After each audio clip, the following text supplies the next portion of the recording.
Assalamualaikum warahmatullahi wabarakatuh. Bismillahirrahmanirrahim. Ashhadu an la ilaha illallah wa ashhadu anna Muhammadar Rasulullah. Allahumma salli ala Sayyidina Muhammad wa ala ali Sayyidina Muhammad. Rabbi israh li sadri wa yassir li amri. Wahlul 'uqdatam min lisani yafqahu qawli. Amin. Bismillahirrahmanirrahim. Salam hormatku, salam ta'zimku selalu buat para sahabat-sahabatku tercinta, baik yang ada di Alaska, di Brunei Darussalam, Singapura, Malaysia, Thailand, Filipina, dan terkhususnya sahabatku, saudaraku yang ada di negeri tercinta Nusantara. Semoga kita semua selalu di dalam kesehatan dan kebahagiaan serta dilimpahkan rezekinya oleh Allah Subhanahu wa taala. Amin ya rabbal alamin. Di sini kita belajar bersama-sama. Kita mengunggah suatu judul Sifat 20 milik manusia. Selama ini yang kita tahu tentang kajian sifat 20, seolah-olah sifat 20 itu milik Tuhan. Manusia seperti saya pun juga dahulu ketika masih kecil belajar sifat 20-nya Tuhan, yakni wujud kidam baqa mukhalafatul hawadithi qiyamuhu binafsihi wahdaniyah qudrat irada ilmu hayat sama' basar kalam qadiran muridan aliman hayyan sami'an basiran mutakalliman. Itulah sifat 20-nya Allah. Namun selama ini saya dan kita semua hanya sampai di dalam pengetahuan saja, sampai di dalam ilmunya saja, sampai hanya sebatas hafal saja sifat 20-nya Allah. Namun sesungguhnya Allah yang bersifat 20 itu tidak ada kenyataannya. Allah yang bersifat 20 itu tidak ada wujudnya. Allah yang bersifat 20 itu tidak ada penampakannya, kecuali kenyataan diri kita sendiri, kecuali penampakan diri kita sendiri, kecuali kewujudan diri kita sendiri yang seolah-olah tahu sifat 20-nya Allah. Maka berarti sifat 20 itu bukan sifat 20-nya Allah, namun sifat 20 itu adalah sifat 20-nya seluruh manusia. Yang pertama, sifat wujud. Bila Allah itu wujud, mana buktinya wujudnya Allah? Karena di dalam diri kita bukan Allah yang wujud, tapi diri kitalah yang lebih wujud daripada wujudnya Allah. Berarti hak, berarti bohong bila Allah itu wujud. Nyatanya yang ada pada diri kitalah yang wujud. Berarti sifat yang pertama wujud itu wujudnya Allah apa wujudnya manusia? Kalau yang kita hafal, kita baca itu Nyata wujudnya Allah berarti wujud manusianya, berarti wujud makhluknya harus tak wujud. Maka nyatalah wujudullah. Kebalikan dari sifat wujud adalah Adam. Adam itu kebalikan dari wujud, yakni tidak wujud, tidak ada. Namun di dalam hati kita selama ini kita hanya mengenal Allah wujud, tapi kenyataannya di dalam hati kita Allah kita adamkan. Allah kita tiadakan. Kenapa? Karena manusia, diri saya, karena manusia, diri Anda di dalam hati Anda lebih wujud daripada wujudnya Allah. Berarti Allah lah yang adam.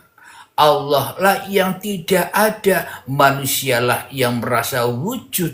Sejak dulu sampai sekarang hanya manusianya lah yang wujud. Berarti sifat 20 sifatnya siapa selama ini? Yang milik manusia, yang diakui sebagai manusia yang punya seluruh sifat itu. Manusia karena manusia masih merasa dirinya sebagai Tuhan. Manusia tidak terasa, tidak menyadari bahwa dirinya selama ini selalu dan selalu berperan bagaikan seperti Tuhan, seperti pencipta. Maka dari itu, maka Allah itu adam, Allah itu gaib, Allah itu tidak ada. Kenapa? Karena kalah dengan adanya manusia itu sendiri di dalam hatinya. Kenapa wujudnya Allah itu tidak ada? Karena kalau wujud di dalam hati manusia, yang nampak wujud hanyalah manusianya. Berarti manusia telah menyerupai wujud Tuhan. Kenapa? Wujud Tuhan tidak ada, yang ada wujud manusia. Berarti sifat wujud yang pertama, fik kebenarannya, bahwa sifat wujud adalah milik manusia, bukan milik Tuhan. Kenapa? Realita di dalam hati kita, di dalam hati Anda, Allah tidak wujud, yang wujud hanya Anda. Alhamdulillahirabbil alamin. Kemudian kita lanjutkan kepada sifat yang kedua, qidam. Qidam itu artinya dahulu. Jadi sebenarnya manusia itu lebih dahulu daripada Tuhan. Apa buktinya? Selama ini kita yang hanya kita kenal hanyalah diri kita sendiri. Sejak dahulu, sejak kecil yang kita kenal, yang saya kenal hanyalah diriku sendiri. Tuhan belum ada, Tuhan belum saya kenal, makanya Tuhan itu baru. Adam hudus, hal yang baru. Tuhan itu sebenarnya bagi kita, bagi Anda hal yang baru. Hudus. Kenapa kok baru? Karena kita lebih dulu daripada Tuhan. Apa maknanya? Kita merasa lebih ada dahulu daripada adanya Tuhan. Anda belajar berketuhanan baru setua ini. Dulu-dulunya kemana? Jadi manusia sibuk dengan hawa nafsunya sehingga tidak mencari Tuhan. Kenapa? Karena Tuhan tidak penting bagi manusia. Karena manusia mementingkan hawa nafsunya sendiri. Berarti sifat qidam telah dirampas oleh manusia. Sifat wujud telah dirampas oleh manusia. Sehingga Allahnya adam, gaib, tak ada. Sehingga Allahnya baru dipelajari. Selama hidupnya manusia yang dikenal hanyalah dirinya sendiri. Maka dari itu manusia merasa dirinya lebih dahulu daripada Tuhan. Kenapa? Tuhan belum datang bagi manusia. Makanya manusia masih sibuk dengan urusan-urusan dirinya sendiri. Maka dari itu hidupnya penuh dengan kekacauan. Karena telah merampas sifat-sifat Tuhan sebagai sifat manusianya.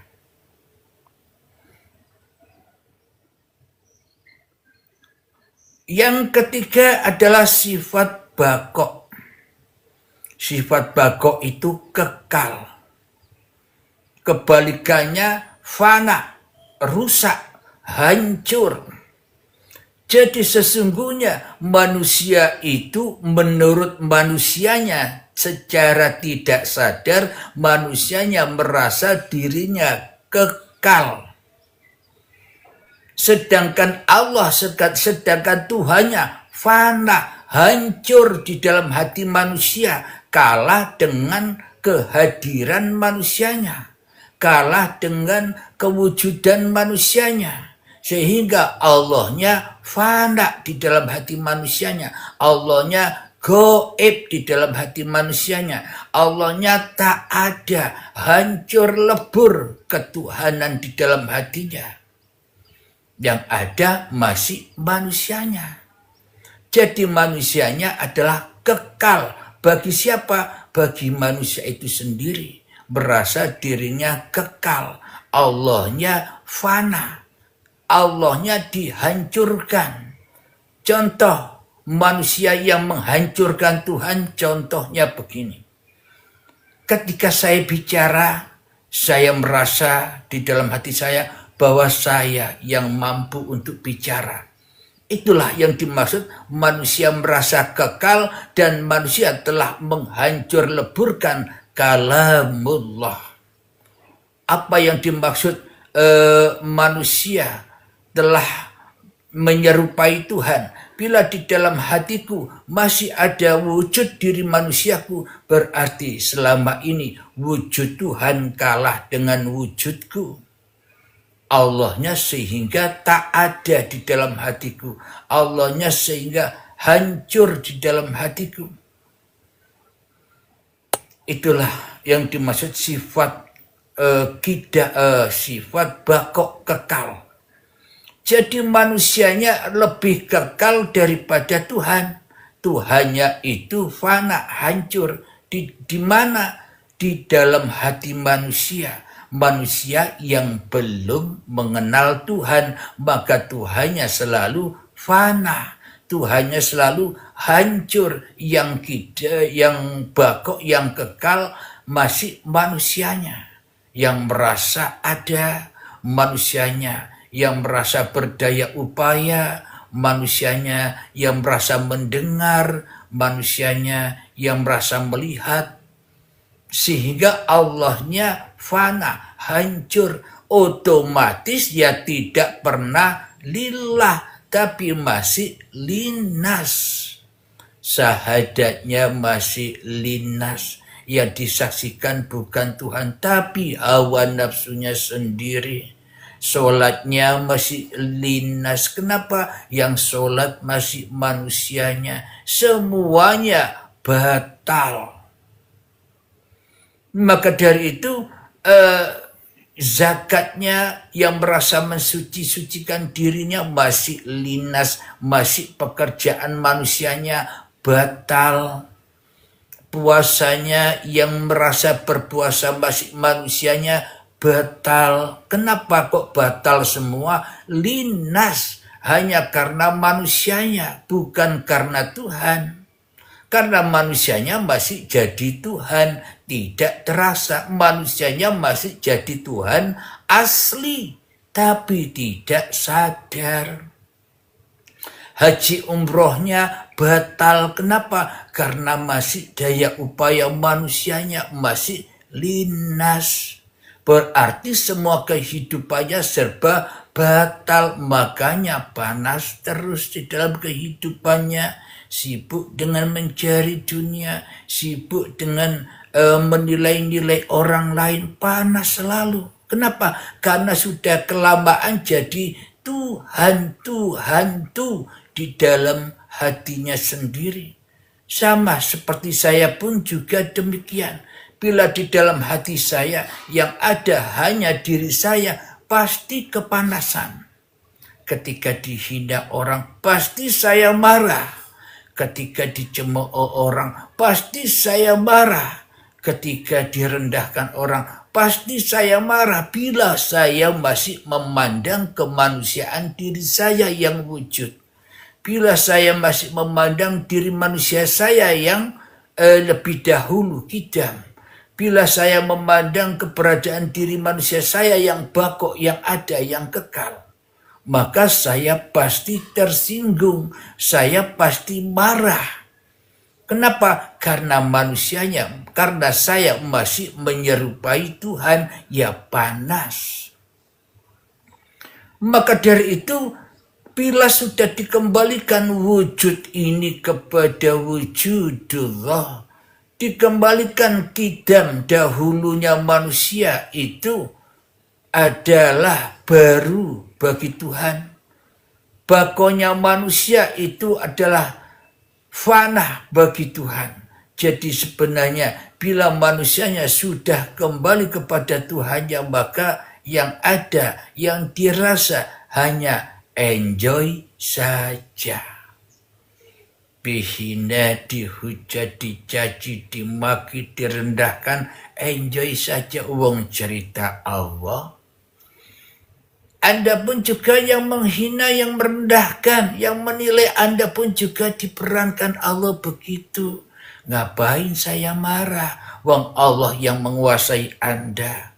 Anda tidak bisa berkuasa atas diri Anda sendiri. Jadi kalau Anda memahami, saya memahami, maka hidup ini akan indah, makmur, damai, sentosa. Alhamdulillahirabbil alamin. Kita lanjutkan, sifat yang keempat adalah mukhalafatu lil hawadits. Allah tidak serupa dengan barang yang baru. Tidak sama dengan makhluk. Kebalikannya mumatsalatu lil hawadits. Muhal, tidak mungkin Allah itu sama, semisal dengan makhluk. Nah, selama ini kita tidak mau menyamakan diri kita dengan Tuhan. Kita manusia selama ini tidak rela, tidak ridho bahwa diri kita berasal dari Tuhan. Kita selama ini tidak ridho bahwa diri kita ini satu dengan Tuhan. Nah, inilah yang membedakan. Manusia merasa memiliki sifat mukhalafatu lil hawadits, tidak sama dengan barang yang baru. Siapa ya barang yang baru? Barang yang baru menurut manusia adalah Tuhan. Tuhan itu barang baru bagi manusia. Kenapa? Karena manusia belum mengenal Tuhan, sampai setua ini belum kenal Tuhan. Karena Tuhan itu barang yang baru bagi manusia, dan karena manusia sudah puluhan tahun jadi Tuhan tuh di dalam hatinya. Jadi Tuhan itu barang yang baru, barang yang aneh bagi manusia. Karena manusia sudah lama rusaknya, sehingga manusia seolah-olah jadi Tuhan terus di dalam kehidupannya. Jadi Tuhan yang merasa bisa mengatur-atur dirinya sendiri. Manusia merasa jadi Tuhan yang seolah-olah ia bisa mengatur-ngatur kehidupannya sendiri. Manusia yang merasa bisa mengatur-atur acara-acara yang dibuatnya sendiri. Sudah kelamaan jadi Tuhan manusia, sehingga menganggap Tuhan itu barang yang baru. Jadi semua serba terbalik. Kenapa? Karena manusianya sebenarnya bukan Tuhan, kok ngaku-ngaku jadi Tuhan. Sebenarnya manusia itu tidak wujud, kok ngaku-ngaku wujud. Manusia itu sebenarnya tidak hidup, kok ngaku-ngaku hidup. Itulah sehingga seolah-olah manusia perilakunya bak seperti Tuhan. Manusia merasa sebagai pencipta apa yang diciptakan. Anda bangun tidur, seolah-olah Anda yang bisa menciptakan, Anda bisa bangun tidur. Anda berdiri, pergi ke kamar mandi, seolah-olah semua itu Anda yang menciptakan, berdiri dan pergi ke kamar mandi. Ketika di dalam kamar mandi, Anda memakai sabun, sampo, gosok gigi, seolah-olah semua itu Anda yang melakukan. Ketika selesai dari kamar mandi, Anda berpakaian, seolah-olah semua itu Anda yang melakukan. Berarti selama ini kita telah menciptakan apapun yang kita perbuat. Berarti selama ini kita telah menyerupai Tuhan. Manusia telah jadi Tuhan tapi tidak sadar. Ada judul Aku Tuhan Asli saja sudah ramai. Padahal dirinya yang merasa menjadi Tuhan asli. Kenapa? Karena tidak bertuhan. Karena Tuhannya tidak ada, yang ada hanya hawa nafsunya sendiri yang dipertuhankan selama ini tanpa disadari. Senang melihat kejelekan orang lain. Kejelekannya sendiri tidak diapa-apain, malah tambah dipupuk, malah tambah dipelihara kejelekannya. Maka dari itu karena tidak mengenalnya manusia kepada Tuhannya, maka sifatnya selalu fahsya wal mungkar.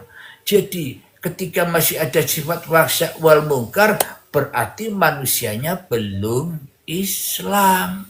Di sisi Allah belum selamat. Masih mengikuti agamanya hawa nafsu. Bagi manusia yang masih senang menilai orang lain, senang menghina orang lain, berarti ya belum Islam. Jadi harap maklum, wong belum selamat hatinya. Jadi kita yang sudah memahami, harap maklum ketika kita dihina orang, harap maklum ketika kita direndah-rendahkan orang, harap maklum ketika kita kafir-kafirkan orang, harap maklum. Yang sadar itu sabar, yang tidak sadar itulah masih disiksa dengan dirinya sendiri, masih dipanas-panasi dengan hawa nafsunya sendiri. Kenapa? Karena yang diikutinya selama ini bukan Tuhan, tapi hawa nafsu yang diikutinya. Ya maka dari itu panas terus. Karena setan iblis itu, jin itu tempatnya di neraka. Yang mana jin, setan, iblis itu bahan bakarnya dari api. Maka dari itu salah siapa? Salah sendiri. Kita selama ini mengikuti setan. Ya panas-panas sendiri. Maka dari itu di kajian Uripe Allah ini mengedukasi kita semua termasuk saya supaya kita berada di dalam jalan keselamatan. Selamatkan dirimu dari dirimu di hatimu agar engkau tidak merasa mempunyai diri lagi. Kenapa? Karena sesungguhnya yang ada di dalam diri tiap manusia itu bukan diri manusianya, tapi diri Tuhanlah yang menguasai manusia. Jadi sifat muhalafatul lil hawadis, Allah tidak sama dengan makhluk. Jadi manusia pun tidak rela, tidak ridho bila disamakan dengan Tuhan. Kenapa? Karena seolah-olah manusia itu bisa menciptakan, mampu mengadakan, mampu mewujudkan, mampu menghidupkan dirinya sendiri. Kenapa? Karena manusianya belum kenal Tuhan. Tuhan yang dikenal oleh manusia masih hawa nafsunya sendiri selama ini. Maka dari itu takut bila dirinya dikatakan kamu itu esa satu dengan Tuhan. Takut. Kenapa? Takut murtad. Padahal sudah murtad kok takut murtad, aneh kita ini. Minumnya dulu, diminum. Bismillah.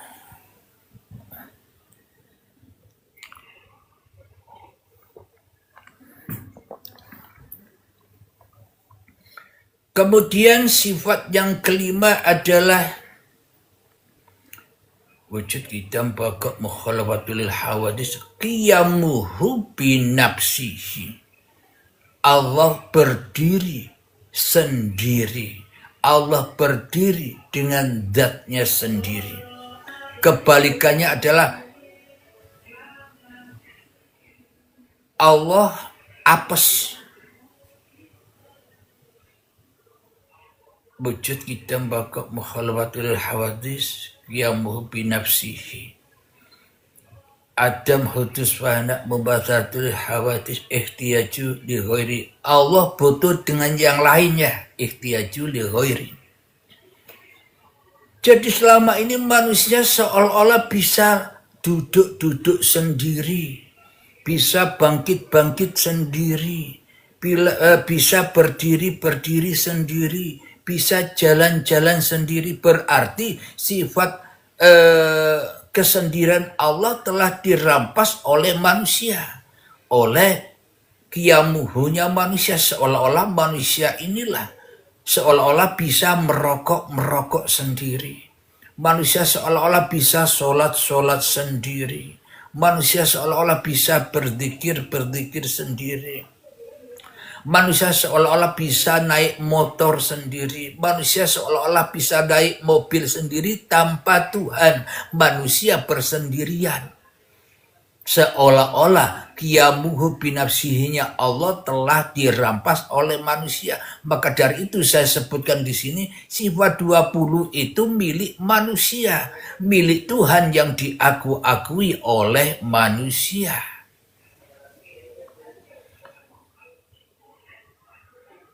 Ihtiyaju li ghairi, kebalikan dari qiyamuhu binafsihi adalah Allah muhal, Allah itu butuh dengan yang lainnya. Seolah-olah kita tidak butuh dengan Allah. Kenapa kita selama ini seolah-olah wujud sendiri? Seolah-olah kita bisa melihat sendiri, mendengar sendiri. Selama ini kita tidak sadar bahwa kita telah jadi Tuhan asli. Tapi kita tidak sadar. Kenapa? Karena kita masih jadi dajjal. Aku masih jadi dajjal. Ketika wujud ini masih wujudku Abdul Halim, bako ini, keberadaan ini masih diriku Abdul Halim, berarti aku masih jadi dajjal. Tulisannya di keningku adalah kafarok, kufur. Kenapa? Karena yang wujud hanya manusianya di dalam hatinya. Allahnya Adam, Allahnya tidak wujud, Allahnya gaib. Berarti manusianya yang wujud, berarti kita selama ini jadi setan, jadi iblis, jadi jin, jadi dajjal. Dulur papat limo panceri ning uripe manungso, hidup yang masih dikuasai oleh hidup manusianya. Berarti maka sahabat-sahabatnya adalah 4 sahabatnya, yakni setan, iblis, jin, dajjal. Pusatnya pada manusia, padahal jin, setan, iblis, dajjal itu anak buahnya manusia. Manusialah sebagai rajanya dajjal. Manusialah sebagai rajanya iblis. Manusialah sebagai rajanya setan. Manusialah sebagai rajanya jin. Kenapa? Karena dajjal, iblis, setan, jin itu yang manusia itu sendiri. Ketika masih ada manusianya, ya itulah sifat-sifat manusianya. Selalu berangkara murka kepada Tuhannya. Selalu menolak kehadiran Tuhan. Maka dari itu ada sebagian orang takut bila dia disamakan bahwa dirinya itu dari Tuhan. Berarti satu dengan Tuhan, takut manusianya. Kenapa? Karena manusianya masih merasa jadi Tuhan, tidak terasa. Alhamdulillah, kita lanjutkan sifat wujud ditambah mukhalafatul lil hawadits qiyamuhu bi nafsihi. Wahdaniyat. Allah itu satu, Allah itu esa.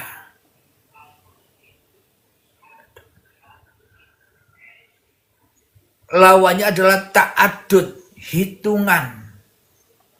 Jadi selama ini kita merasa diri kita itu esa, satu. Tidak ada yang lain selain aku. Aku dan Anda beda. Aku dan seluruh manusia beda. Maka dari itu, aku ya hanya aku, ahad, satu. Tidak ada yang serupa dengan aku. Tidak ada yang sama dengan aku. Masing-masing manusia membawa aku-akunya sendiri. Masing-masing manusia membawa esa-esanya sendiri. Maka dari itu manusia kita selama ini tidak menyadari, menganggap Allah itu ta'addud, hitungan. Ada orang yang belum memahami Allah, ada orang yang belum memahami Tuhan, menyangka bahwa Tuhannya dengan Tuhannya orang lain beda-beda. Tuhannya orang Islam beda dengan orang Nasrani. Tuhannya orang Islam beda dengan Tuhannya orang Yahudi. Tuhannya orang Islam beda dengan Tuhannya orang Hindu. Tuhannya orang Islam beda dengan Tuhannya orang Buddha, Konghucu dan sebagainya. Inilah manusia memahami Tuhan itu seolah-olah bilangan banyak. Kenapa manusia sudah merampas sifat wahdaniyatnya Tuhan? Namun bila manusia sudah kembali kepada wahdaniyah, kembali ahad, kembali Ahmad bila mim, tanpa mim yakni ahad, maka sudah tidak ada bilangan lagi. Bila manusianya sudah mengenal Tuhan, maka tidak ada Tuhan-Tuhan tu lagi. Bagi orang Islam, tidak ada Tuhan-Tuhan tu lagi. Bagi orang Nasrani, Yahudi, Majusi, Sabi'in, Hindu, Buddha dan sebagainya. Kenapa? Karena sudah wahdaniyah. Inilah yang dikatakan di Nusantara sebagai simbol negara Indonesia ini Pancasila. Butir yang pertama adalah ketuhanan yang Maha Esa. Jadi Pancasila ini mengajarkan derajatnya lebih tinggi, lebih mulia daripada agama-agama yang dipeluk oleh manusia. Yang mana masih menyangka bahwa Tuhan-Tuhan itu banyak hitungan. Namun di Pancasila kita semua bangsa Indonesia sebagai bangsa yang dinaungi oleh Pancasila, mari kita bangkitkan pemahaman kita tentang Tuhan, yakni ketuhanan yang Maha Esa, agar tidak ada perbedaan lagi antar umat beragama, agar tidak berbeda lagi kita menilai manusia-manusia yang menganut agama yang lainnya, agar kita satu, agar kita munculkan kebersamaan, gotong royong, saling membantu, rahmatan lil alamin. Kenapa? Semua itu atas dasar ketuhanan yang Maha Esa, atas dasar wahdaniyah. Alhamdulillahirabbil alamin. Sebentar ya, ada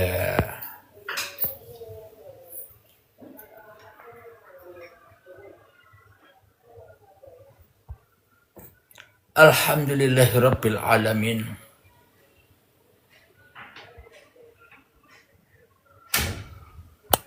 Maka dari itu sifat wahdaniyat satu, esa.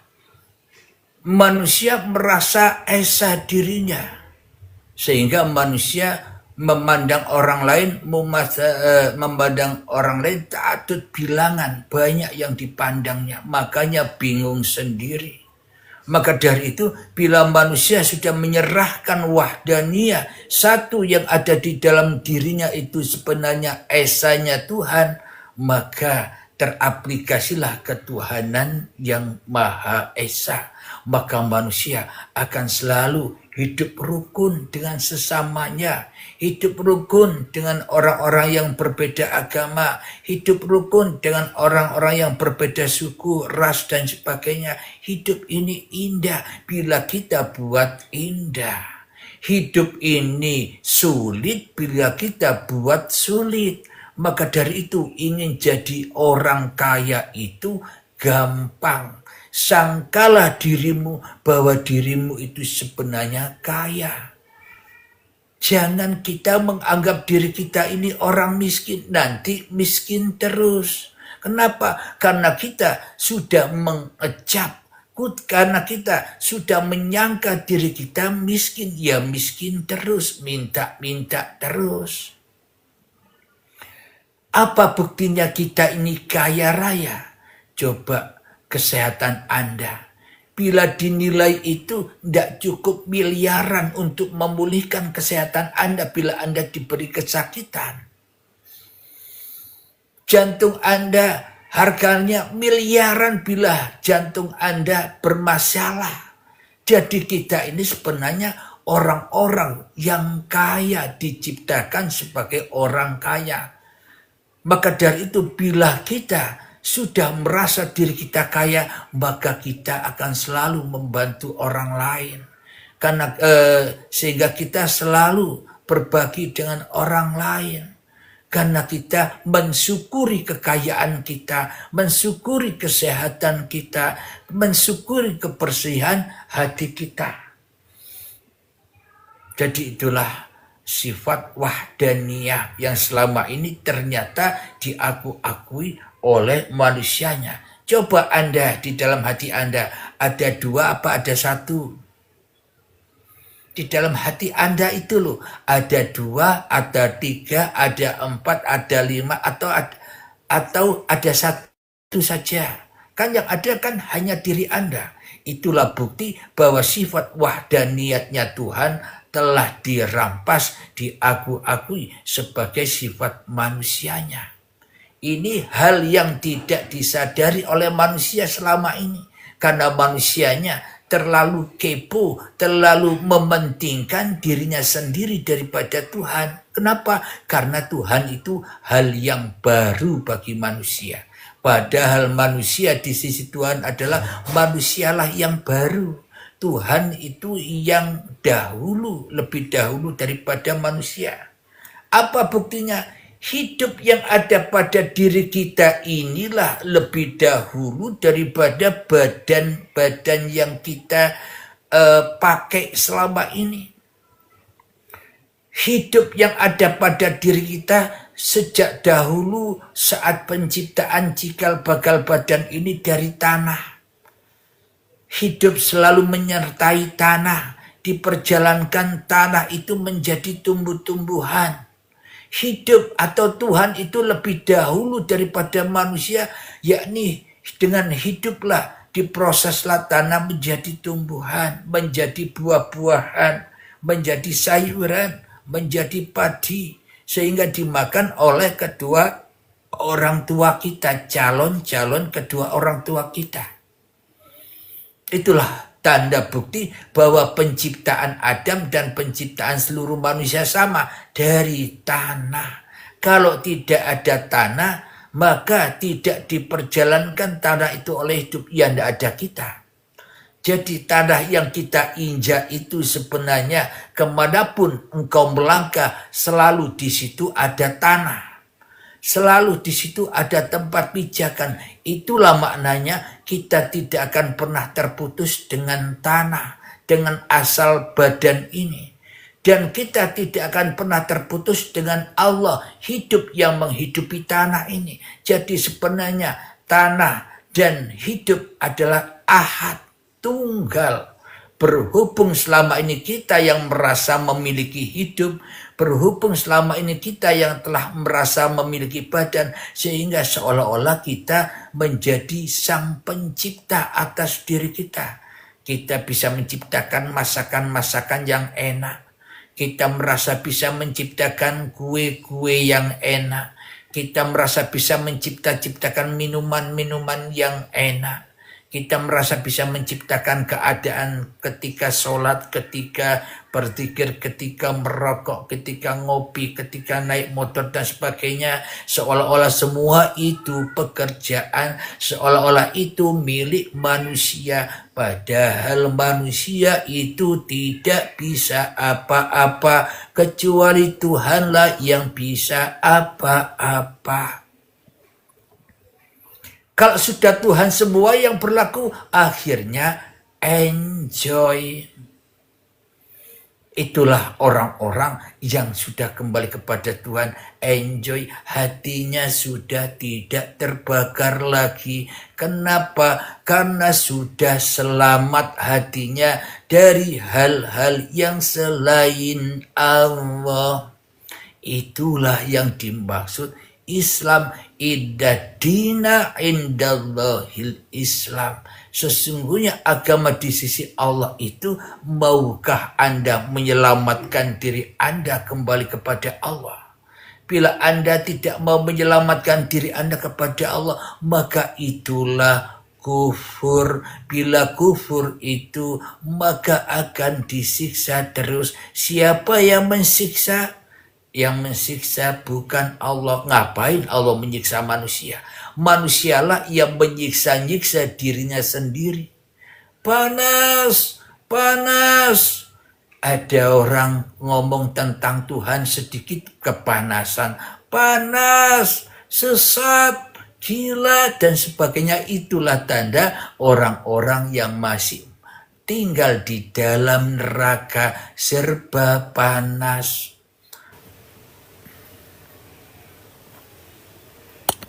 Maka dari itu munculnya agama-agama yang ada di dunia ini, supaya hatinya manusia itu tidak panas lagi.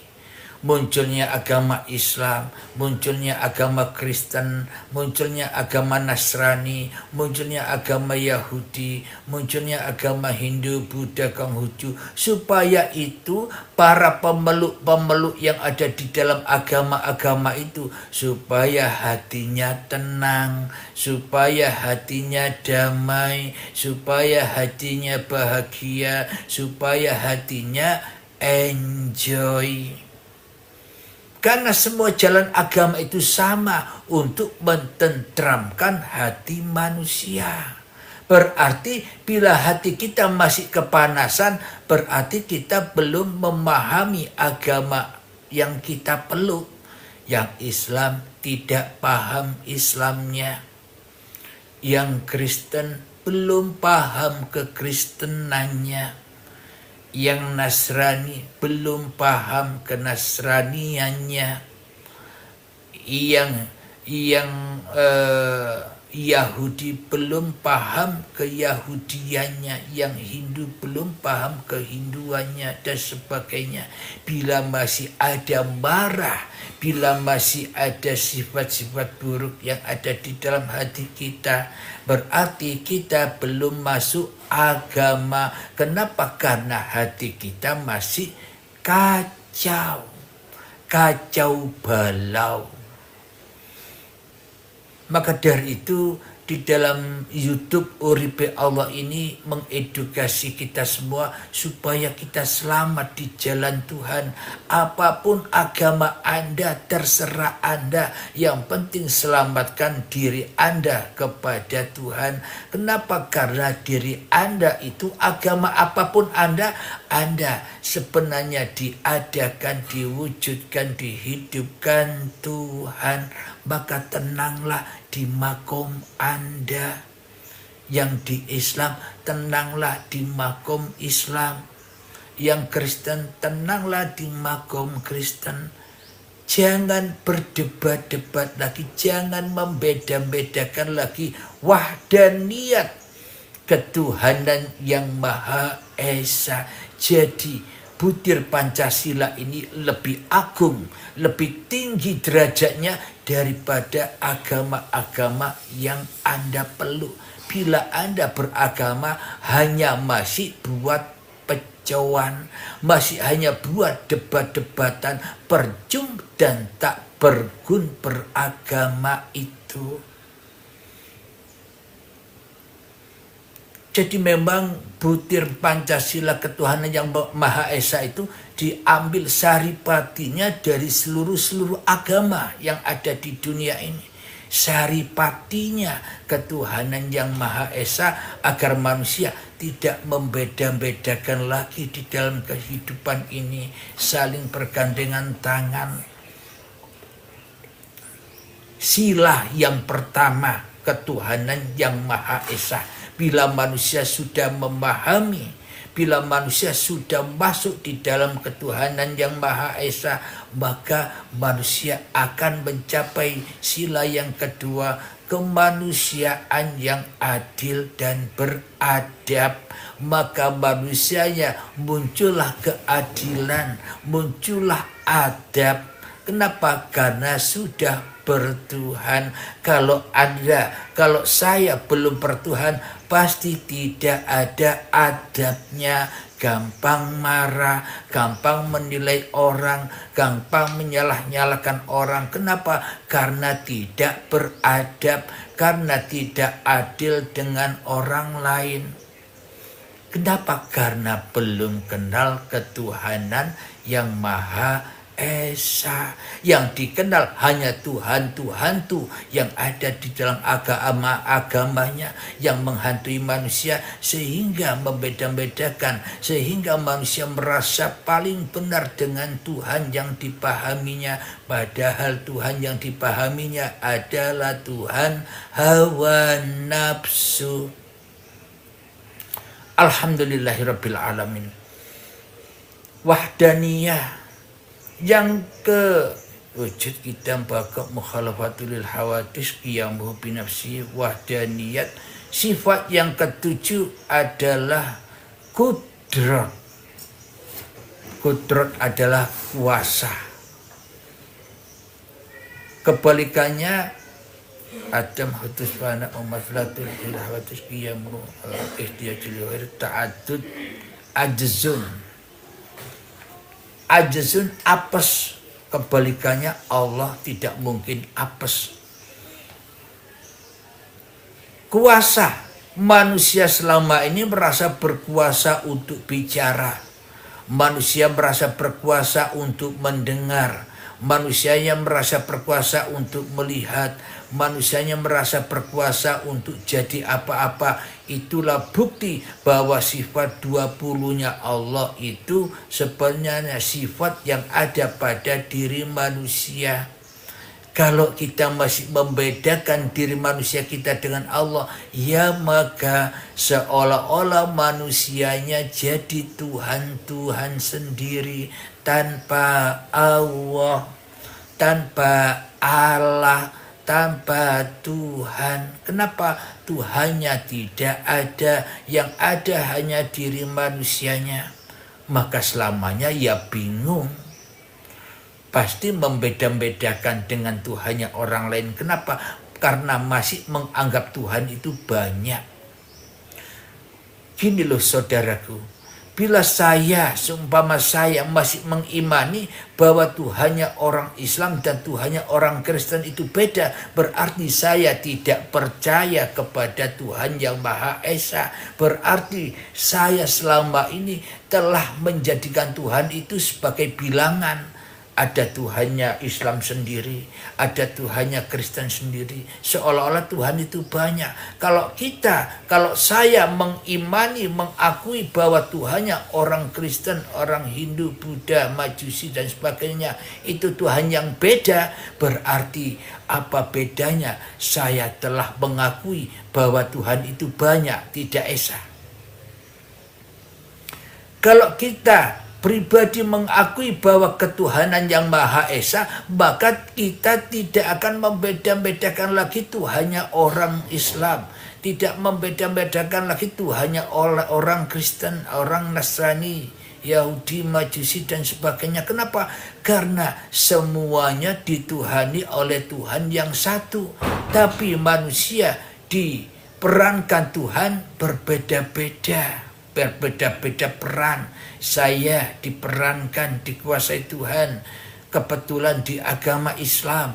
Anda diperankan Tuhan, Anda memeluk agama Kristen yang tadinya dari Islam masuk Kristen. Anda yang Yahudi, Anda diperankan Allah sebagai orang Yahudi. Semua agama itu hanya pakaian-pakaian saja. Pakaian manusia yang diberi Tuhan. Bila manusia memahami ketuhanan yang Maha Esa, maka indah hidup ini. Anda pakaian apapun kelihatan indah. Anda berkedudukan apapun kelihatan indah. Anda berprofesi apapun kelihatan indah. Sama-sama hidup, sama-sama diperankan Tuhan. Namun bila manusianya masih jadi Tuhan, seolah-olah kudrot, sifat kuasa ini masih diakui sebagai kuasa manusianya. Pantas saja bila manusia yang merasa kuasa, merasa jadi Tuhan, pantas saja sering menghina orang lain, menyalah-nyalakan orang lain, tidak senang dengan orang lain. Kenapa? Karena manusianya sudah jadi Tuhan tuh bergentayangan sendiri. Karena tidak menyelamatkan dirinya kepada Tuhannya, akhirnya panas. Melihat, mendengar yang tidak sesuai dengan hatinya, kepanasan, menjerit-jerit. Itulah yang dimaksud kita selama ini wajib untuk menyadari. Selama ini kita wajib hijrah dari kebodohan-kebodohan kita. Hijrah dari api neraka menuju surga. Hijrah dari golongan setan menjadi golongan malaikat yang selalu berbakti kepada Tuhan.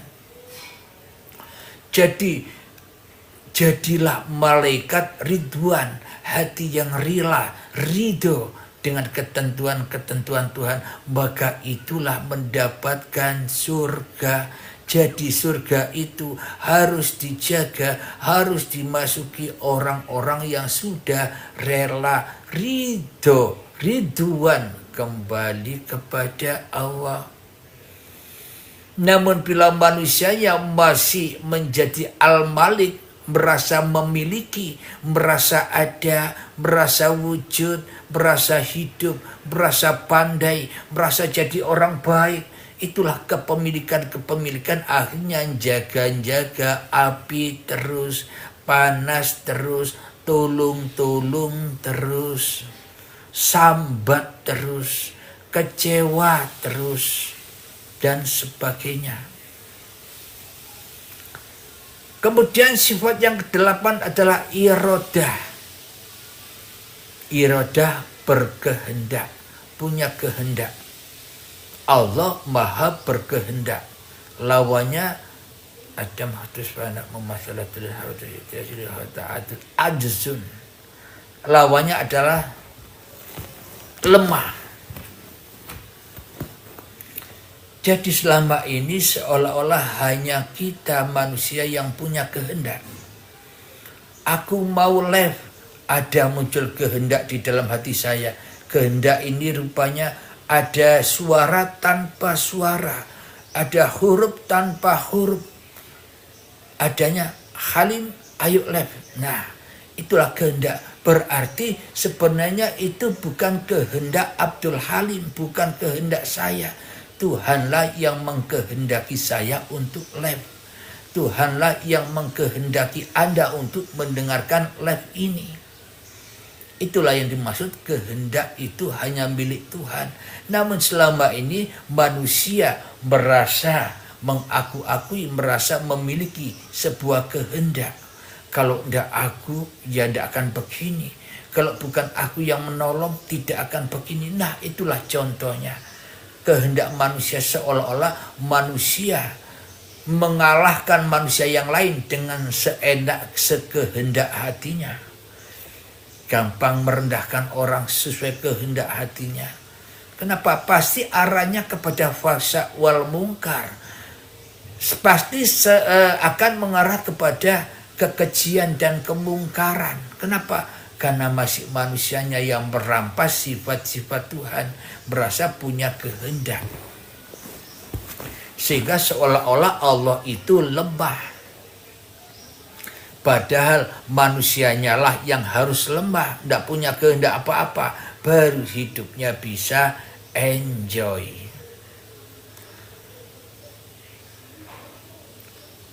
Sifat yang ke-8, wujud kita baka mukhalafatul hawadis qiyamu binafsihi.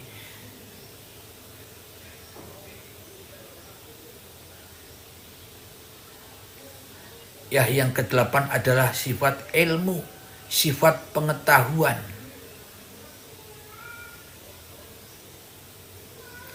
Manusia selama ini merasa dirinya serba tahu. Tahu ilmu agama, tahu ilmu ketuhanan, tahu ilmu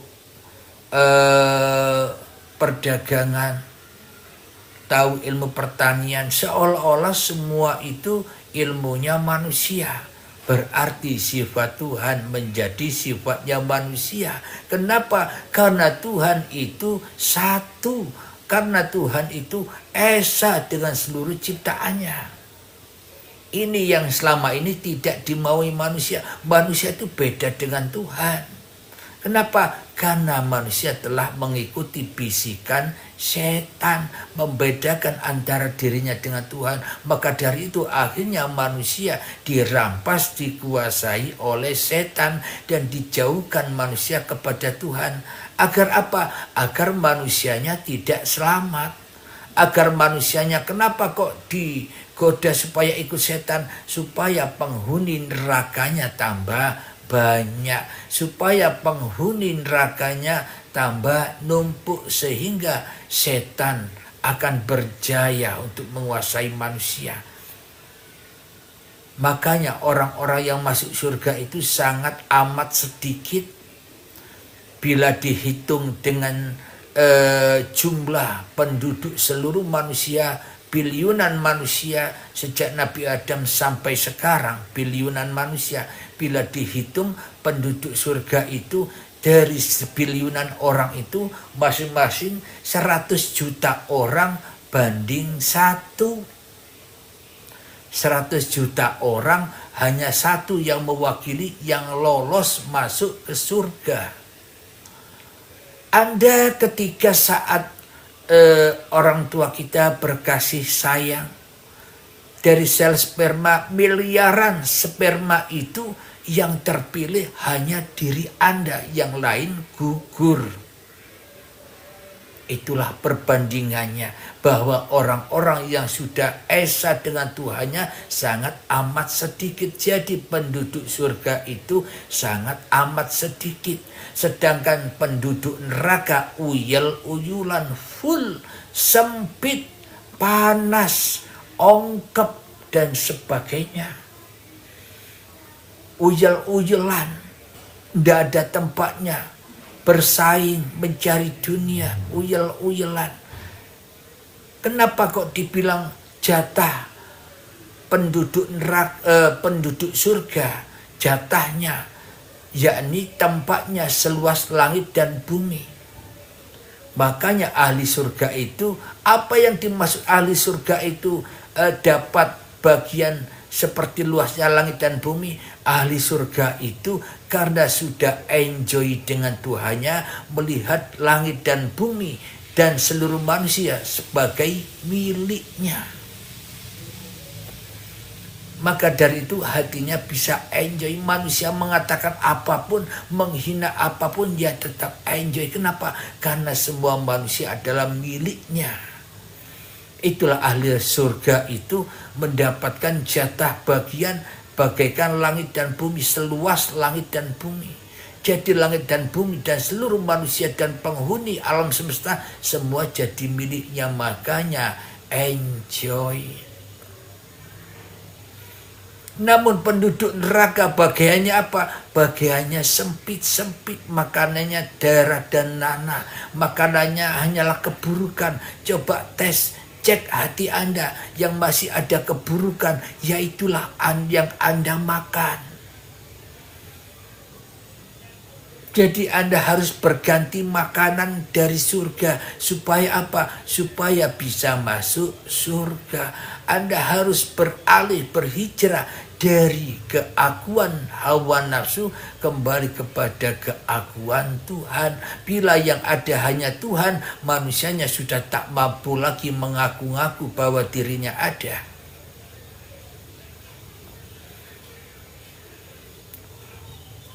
Sifat yang selanjutnya adalah sama mendengar ilmu hayat. Sifat yang selanjutnya adalah hidup. Jadi selama ini manusia yang merasa hidup.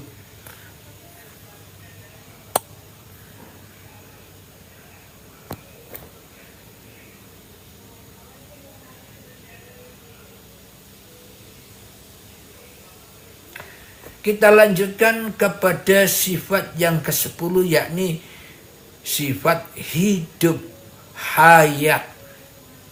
Selama ini manusia mengaku-akui bahwa dirinya lah yang hayat, dirinya lah yang hidup, sehingga Allah, sehingga Tuhan, sehingga Bapa, sehingga Allah, sehingga Gusti, sehingga Sang Yang Widinya mati. Lawan dari hidup itu kan mati. Bila manusianya masih merasa diri manusianya yang hidup, berarti Tuhan yang dipertuhankan oleh manusia semuanya palsu. Tuhan palsu. Allahnya Tuhan palsu. Allahnya Tuhan palsu. Bapaknya Tuhan palsu. Gustinya Tuhan palsu. Sang Yang Widi Tuhan palsu. Kenapa? Karena manusia telah menjadi Tuhan atas dirinya sendiri selama ini. Manusia jadi Tuhan yang asli tanpa disadarinya. Kenapa saya sebut Allah palsu, Allah palsu, Tuhan palsu, Gusti palsu, Sang Yang Widi palsu? Kenapa? Karena manusia memahami itu hanya cukup meyakini, mempercayai saja tanpa menyaksikan kewujudan Tuhan yang diaku-akui sebagai Tuhannya. Manusia hanya mengakui kewujudan dirinya sendiri. Manusia hanya mengakui kehidupannya sendiri. Maka Tuhan yang diagung-agungkannya, sebenarnya manusia mengagungkan yang mati daripada mengagungkan yang hidup. Maka dari itu sebenarnya Allah, Bapa, Romo, Sang Yang Widi Gusti itu sebenarnya namanya hidup. Bila tidak ada hidup, nama-nama itu tidak akan pernah ada. Jadi dengan hidup inilah manusia diadakan.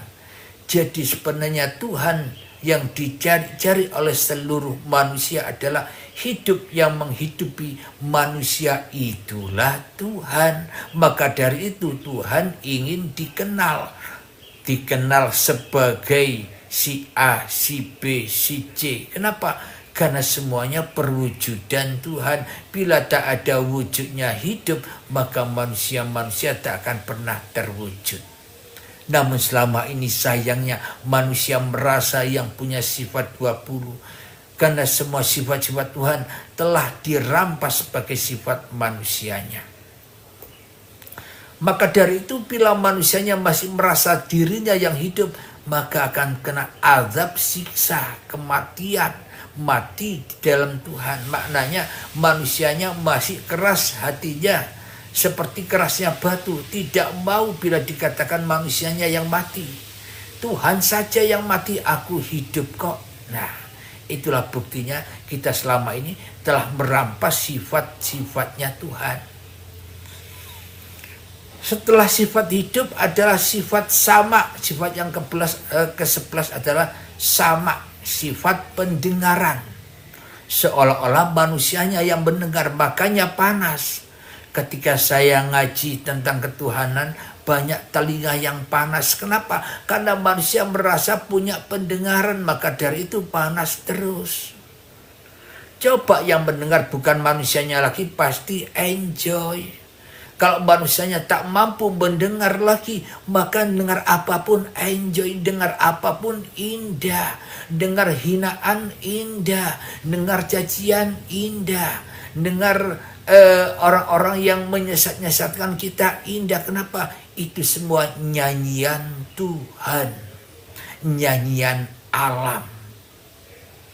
Maka dari itulah Islam. Anda harus masuk Islam. Meskipun agama Anda Islam, tetap harus masuk Islam. Hati Anda Islamkan, selamatkan. Seperti ayatnya, Ya ayyuhalladzina amanu, wahai orang-orang yang beriman, udhulu fis-silmi kafah, masuklah ke dalam agamaku dengan sempurna atau dengan keseluruhan.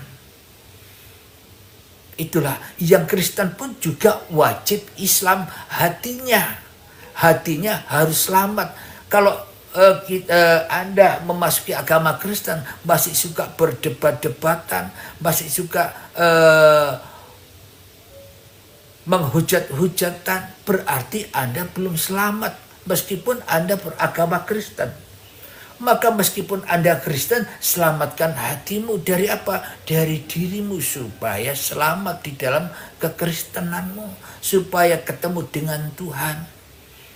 Yang Nasrani, yang Yahudi pun juga demikian.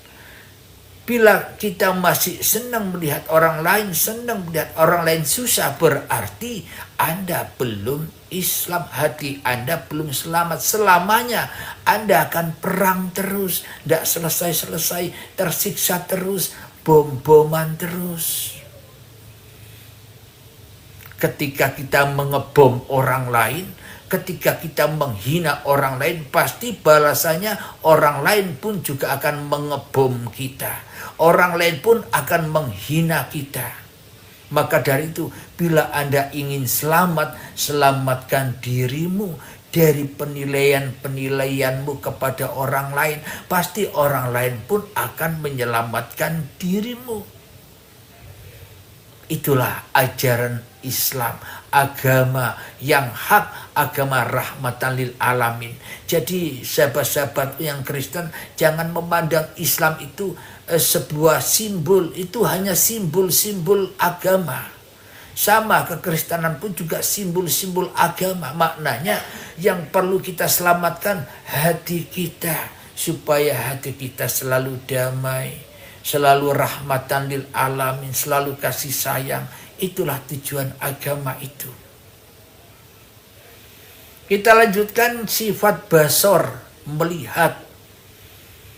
Kebalikannya buta. Yang tadi mendengar kebalikannya tuli. Seolah-olah Allah itu tuli. Dan seolah-olah Allah itu buta. Kenapa? Karena manusia merasa yang punya pendengaran dan penglihatan. Sehingga kenapa Allah itu buta? Karena Allah buta, manusia tidak takut lagi mengerjakan maksiat. Yang suka korupsi dengan enaknya berkorupsi. Yang suka berjudi dengan enaknya berjudi. Kenapa? Karena menganggap Tuhan itu tuli buta. Tuhan tidak melihat Anda. Kenapa? Karena Anda bebas melakukan apa saja menurut hawa nafsu Anda.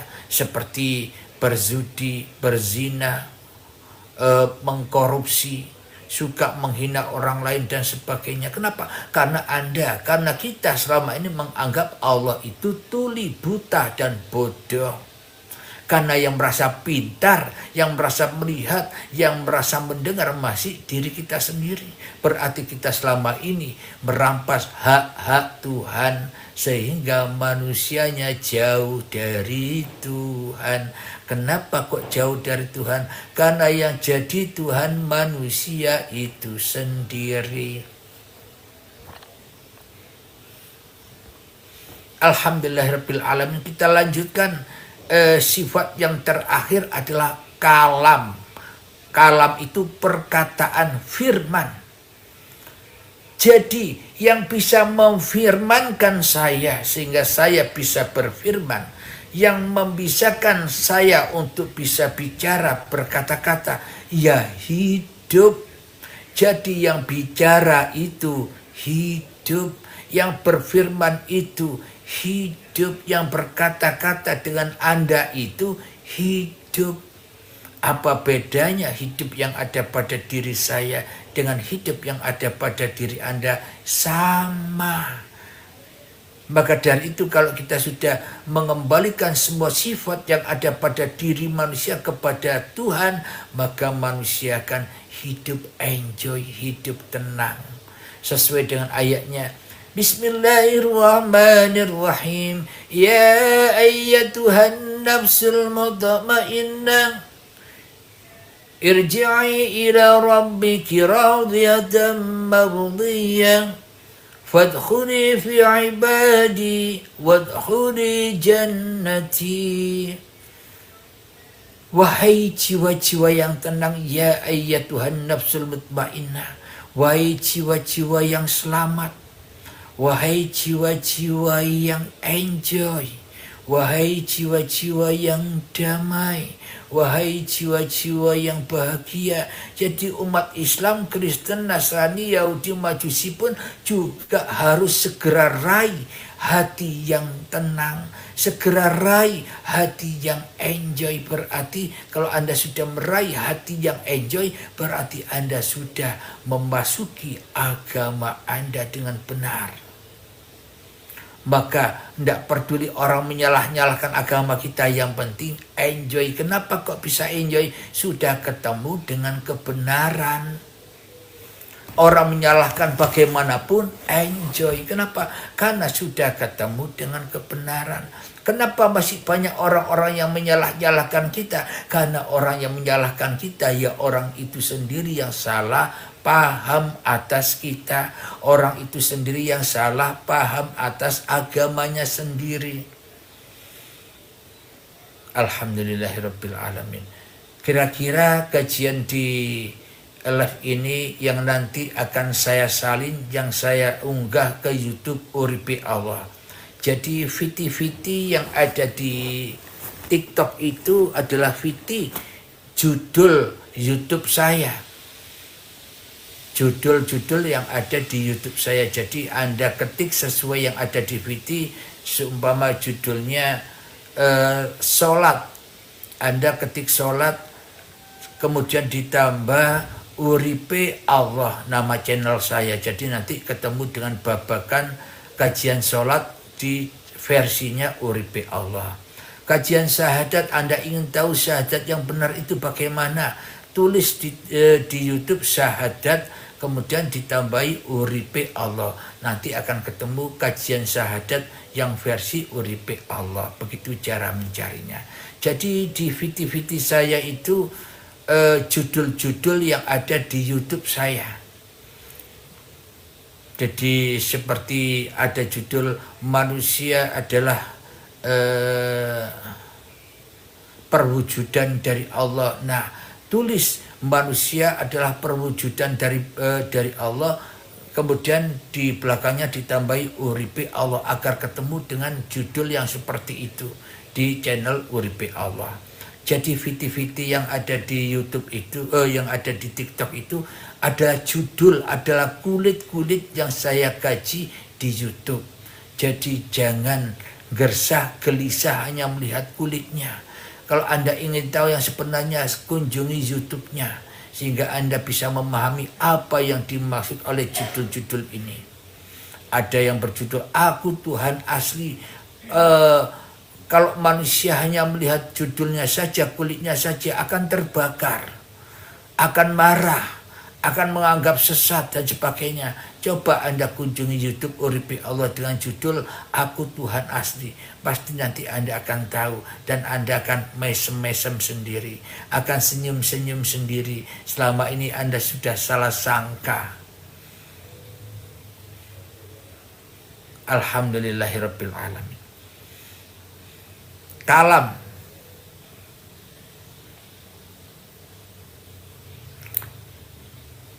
Kemudian sifat yang ke wujud kita, maka muharadah yang punya adanya kudrat iradat ilmu haya sama basyar kalam. Sifat yang ke-14 adalah Qadiron, zat yang maha kuasa. Mana zat yang maha kuasa? Yang ada menguasai diri kita itulah zat yang maha kuasa. Jadi diri kita inilah sebagai perwujudan kenyataan bukti wujudnya Tuhan. Tapi kita berhubung kita masih jadi Tuhan, tidak menerimakan. Kalau diriku adalah Tuhan, tidak akan terima. Kenapa? Karena kita selama ini merasa jadi hantu-hantu sendiri, bergentayangan sendiri tanpa Tuhan. Masih merampas hak-hak Tuhan, masih merampas sifat-sifat Tuhan. Sifat yang ke-15 adalah irod, qadiran, muridan, zat yang maha berkehendak. Jadi kehendak Allah itu ada di mana? Ada di setiap kehendak manusia. Itulah kenyataan kehendaknya Allah. Tergantung manusianya. Bila masih belum Islam, belum selamat hatinya, tidak akan pernah mau. Maka dari itu, jangan cari pahala, jangan cari surga, cari Tuhan saja. Itulah yang dimaksud pahala dan itulah yang dimaksud kenikmatan surga.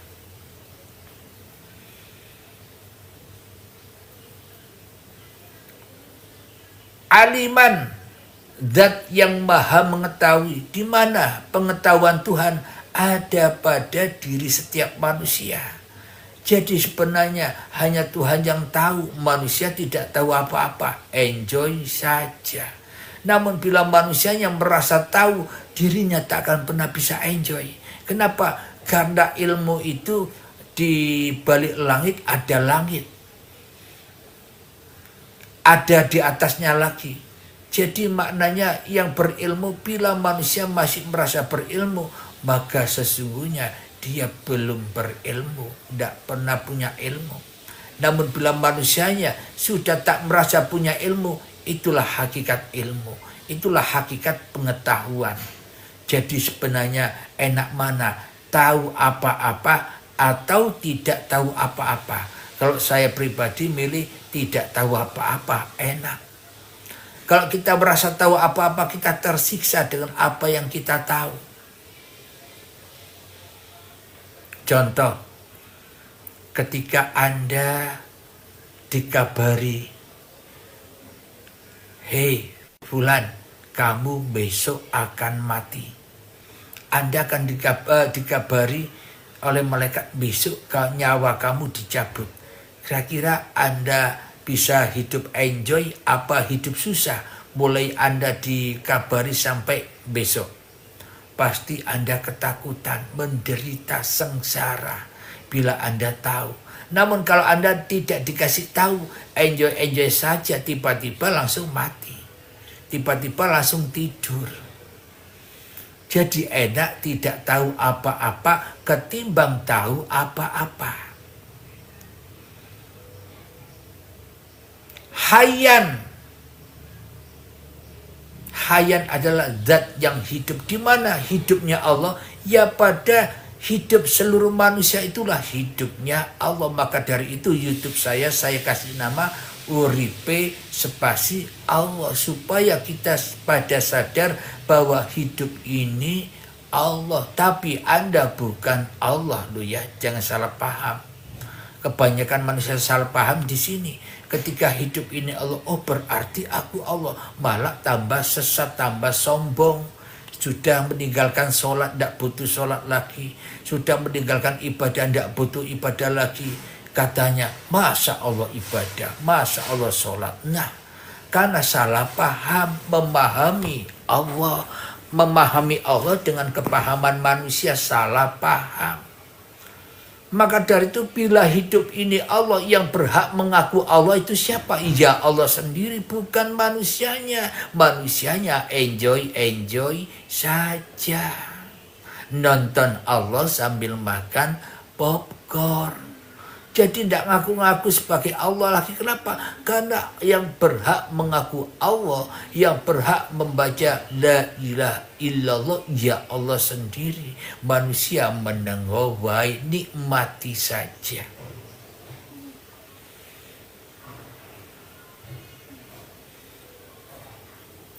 sama pendengaran, basar, penglihatan, kalam, perkataan, semuanya ada pada diri manusia. Tergantung bila di dalam hati kita masih ada wujud manusia, berarti sifat 20 itu masih bersandar kepada manusia.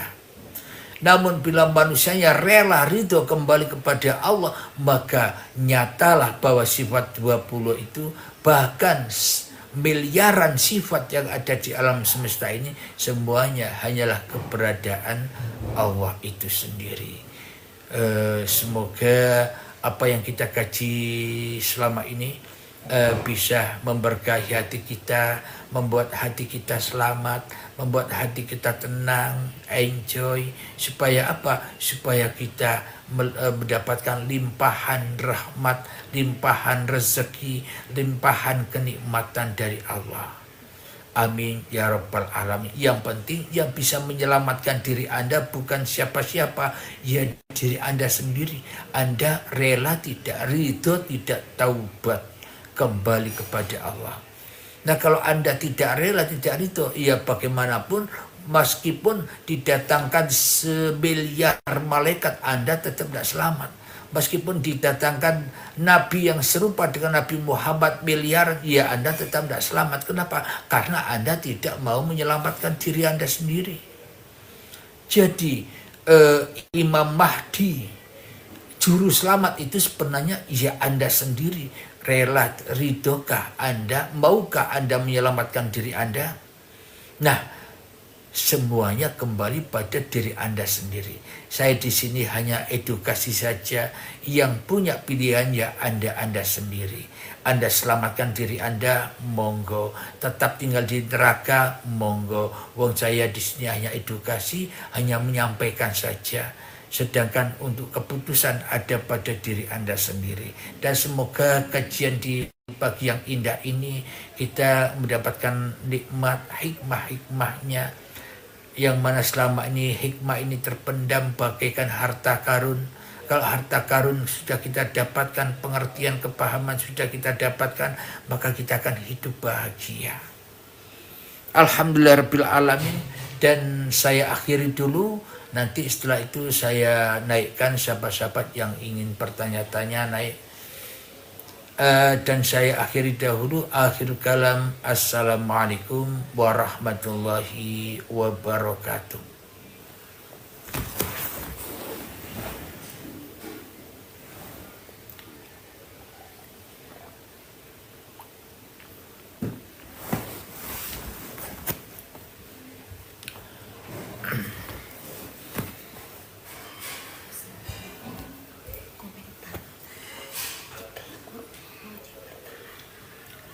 Silakan yang ingin belajar bersama naik.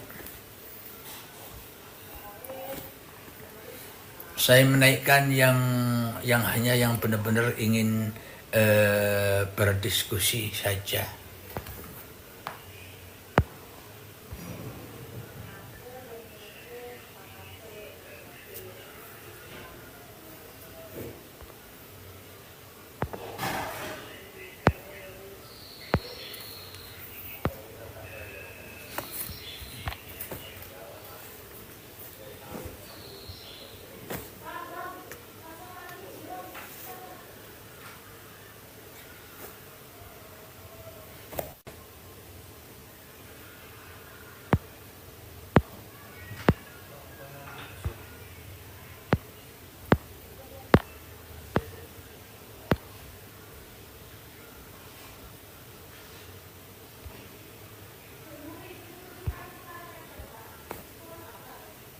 Sambil menunggu sahabat-sahabat yang mau naik.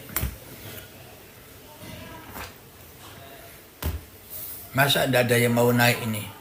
Dari 780 orang tidak ada yang mau naik ini. Berarti sudah paham ya apa yang sudah disampaikan di kajian tadi, yang mana nanti saya upload ulang di YouTube Uripe Allah.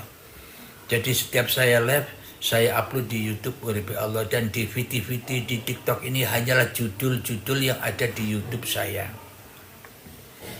Jadi ketika Anda melihat judul-judul yang aneh di dalam VT-VT saya, Itu hanyalah kulitnya, judulnya. Kalau Anda ingin tahu, ingin memahami, ingin mendalami apa maksudnya, ya silakan kunjungi YouTube Uripe Allah. Nanti ada di situ semua. Ada babakan bidadari, ada babakan siksa kubur, ada semua di situ.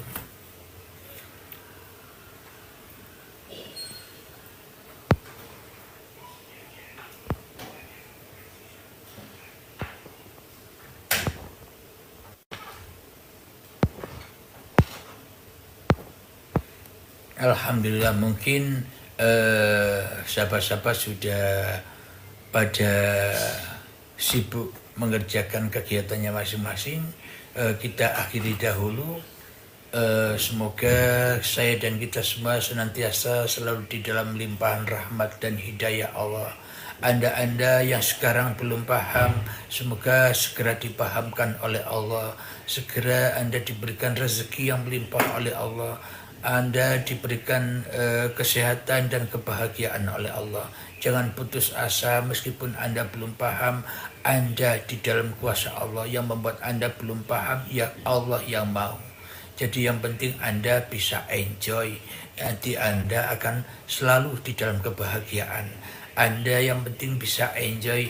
Anda selalu di dalam limpahan rahmat dan rezeki yang tidak disangka-sangka. Amin ya rabbal alamin. Dan akhir kalam, assalamualaikum warahmatullahi wabarakatuh.